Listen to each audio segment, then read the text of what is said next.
नमस्कार, एक बार फिर बहुत स्वागत है आपका। आप देख रहे हैं कौन बनेगा मुख्यमंत्री। आपके साथ मैं हूं जिया शर्मा। शुरुआत करेंगे एक अहम खबर के साथ। समाजवादी पार्टी के नेताओं के घरों पर आयकर विभाग की छापेमारी को लेकर अखिलेश यादव ने जोरदार तरीके से बीजेपी सरकार पर निशाना साधा है। उन्होंने ट्वीट किया है कि अब क्या बीजेपी सरकार यूपी की 22 करोड़ जनता के यहां छापे मारेगी।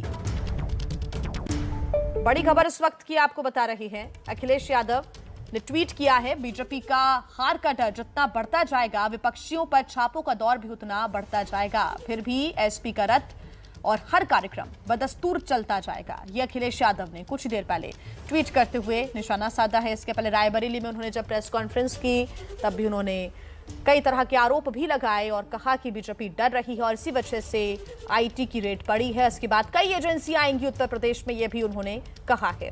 तो लिखा है अखिलेश यादव ने अपने ट्विटर हैंडल पर, अब तो जनता पूरी तरह बीजेपी के खिलाफ विपक्ष के साथ खड़ी है। अब क्या 22 के लिए बीजेपी सरकार यूपी की 22 करोड़ जनता के यहां छापे डालेगी। अखिलेश यादव ने ट्वीट करते हुए निशाना साधा है।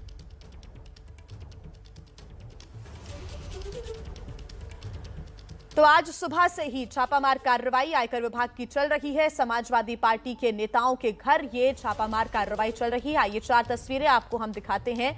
मैनपुरी, लखनऊ, साथ ही आगरा और मऊ, ये छापेमारी इन जगहों पर अभी भी चल रही है। और खबर यह भी है कि कल देर शाम तक ये कार्रवाई चल सकती है। इसमें कई ऐसे नाम हैं जो अखिलेश यादव के करीबी बताए जाते हैं।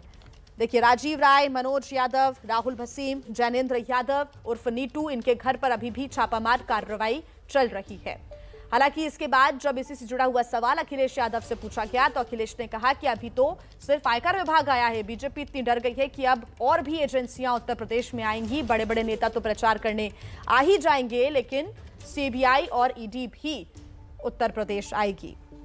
तो यूपी के 4 शहरों में आयकर विभाग की छापामार कार्रवाई अभी चल रही है और चारों शहर में 4 बड़े नाम जो कि समाजवादी पार्टी से अखिलेश यादव से जुड़े हुए हैं। मनोज यादव के घर पर भी छापा अभी मारा गया है। ऐसे में सुबह से ही 12 गाड़ियों के साथ आयकर विभाग की टीम पहुंची और अधिकारी अभी कार्रवाई कर रहे हैं, जांच की जा रही है। राहुल भसीन के घर पर भी छापा, जहां भारी संख्या में पुलिस बल भी तैनात किया गया।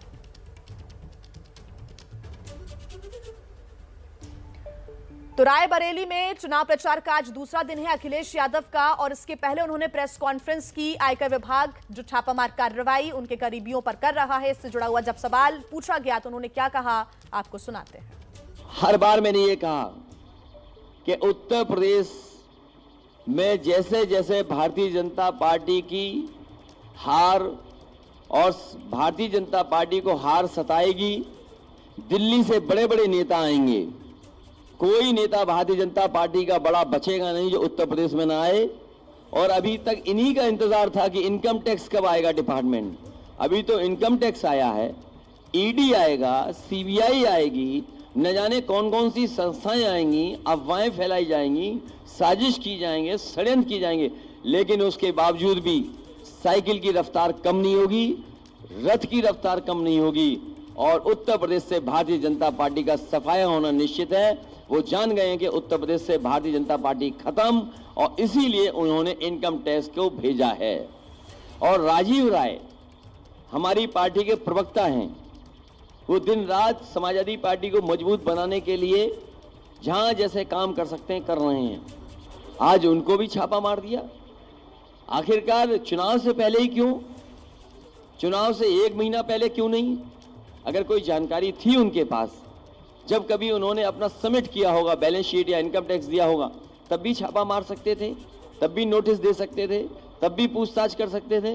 लेकिन जैसे ही चुनाव करीब आया है, ये डिपार्टमेंट भी अब चुनाव लड़ने उत्तर प्रदेश में आ गया है। और आप लोग भी सच दिखाते हो, तो आप जानते हो सच दिखाने पर क्या होता है। जब आप लोग सच दिखाते हो, हम कई पत्रकार साथियों को जानते हैं, एक पत्रकार साथी ने केवल दाल में पानी दिखा दिया, उसे जेल जाना पड़ा। एक पत्रकार साथी ने सही खबर चला दी, उसमें मुकदमे लग गए। तो कोई भी इस सरकार में सुरक्षित नहीं है। जो सरकार से टकराएगा, सरकार उसके खिलाफ कार्रवाई करेगी। क्या हम लोगों ने आदरणीय आजम खान साहब को नहीं देखा, उन पे कितने मुकदमे लगे? या किसान आंदोलन में बताइए कोई घर से निकल पाया? किसानों पे मुकदमे नहीं लगे? क्या नहीं लगे मुकदमे किसानों पर? हम लोग अगर किसानों के आंदोलन में शामिल होने जाते थे, पुलिस, सेंट्रल फोर्स सब लगा देते थे। तो ये कोई नया तरीका नहीं है, ये पुराना भारतीय जनता पार्टी कांग्रेस के ही रास्ते पे चल रही है। कांग्रेस का पुराना इतिहास उठा करके आप देखेंगे तो जब कभी भी डराना होता था तो इन्हीं संस्थाओं से उन्हें डराया जाता था। आज उसी रास्ते पर भारतीय जनता पार्टी चल रही है। भारतीय जनता पार्टी के पास भी कोई नया रास्ता नहीं है। ताज़ा अपडेट्स हम ले लेते हैं। हमारे सहयोगी हमारे साथ लगातार जुड़े हुए हैं। ओम प्रकाश तिवारी हमारे साथ जुड़ गए हैं, साथ ही हमारे साथ पंकज झा भी लगातार मौजूद हैं। पंकज जी, सबसे पहला सवाल आप ही से, क्योंकि इसके पहले भी आपने बताया कि किस प्रकार एक तीर से कई निशाने लगाए जा रहे हैं। भाजपा को तो घेर ही रहे थे अखिलेश यादव, लेकिन कांग्रेस पर भी उन्होंने निशाना साध ही दिया।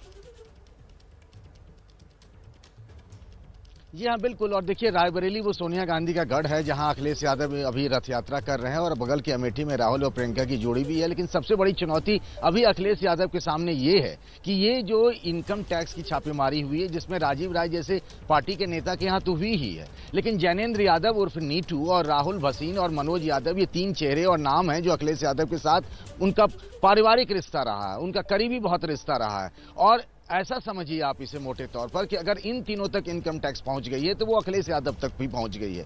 अब अखिलेश यादव के पास ये चुनौती होगी, चूंकि मामला टाइमिंग का, जो अखिलेश ने जो सवाल उठाया वो बात टाइमिंग को ही हो रही है कि चुनाव सर पर है। ऐसे में अगर इस तरीके की जांच एजेंसी जाती है और जांच करती है, अब अखिलेश यादव इससे कैसे बचेंगे? क्या यहां पर वो विक्टिमहुड कार्ड खेलेंगे जैसा ममता बनर्जी ने बंगाल के चुनाव में किया था, या फिर जैसा महाराष्ट्र के चुनाव में शरद पवार ने किया था? अगर वो ऐसा कर पाने में सफल होते हैं तो उनको इसका फायदा हो सकता है, वरना उनके लोग अगर कानूनी शिकंजे में आते हैं तो मुसीबतें उनके लिए भी बढ़ सकती हैं। बिल्कुल पंकज, आप हमारे साथ बने रहिए, आगे आपसे अपडेट्स हम लेंगे। ओम प्रकाश तिवारी भी हमारे साथ लगातार जुड़े हुए हैं। ओम प्रकाश, अभी छापे से जुड़ी हुई कोई जानकारी मिल रही है?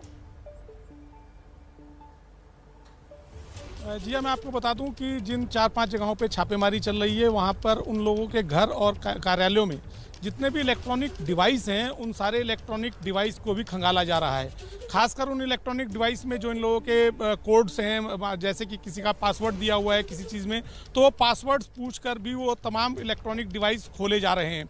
इस आयकर विभाग के सूत्रों के मुताबिक इन तमाम इलेक्ट्रॉनिक डिवाइसों को, जिसमें मोबाइल, कंप्यूटर तथा अन्य चीज़ें शामिल हैं, इन्हें जब्त भी किया जा सकता है छापेमारी के बाद।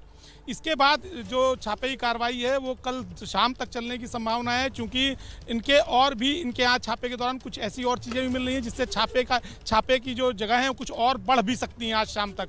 तो लिहाजा शाम तक इनसे आरंभिक पूछताछ होगी और उसके बाद छापे की कार्रवाई लगातार जारी रहेगी। जी हाँ, बिल्कुल ओम प्रकाश, आप नजर बना के रखिए, आके आपसे अपडेट्स हम लेते रहेंगे। एक छोटा सा सवाल पंकज आपसे मेरा रहेगा कि क्योंकि ऐसा लगता है कि अखिलेश यादव ने कुछ देर पहले जो प्रेस कॉन्फ्रेंस की और उसमें ईडी और सीबीआई का भी जिक्र किया, ऐसा लगता है कि अगर आगे कार्रवाई होगी तो थोड़ा सा बचाव वाली स्थिति में पहले ही अखिलेश आ गए हैं, जैसा कि आप बता भी रहे थे कि पहले ही विक्टिम कार्ड खेल दो तो ज्यादा बेहतर होगा।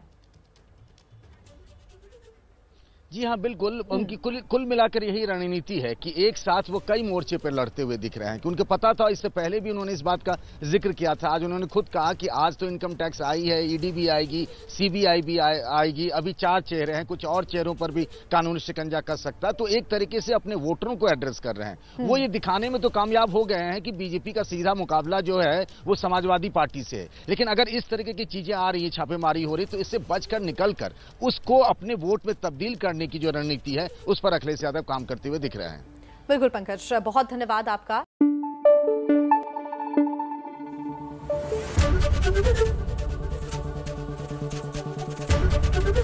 एबीपी न्यूज आपको रखे आगे।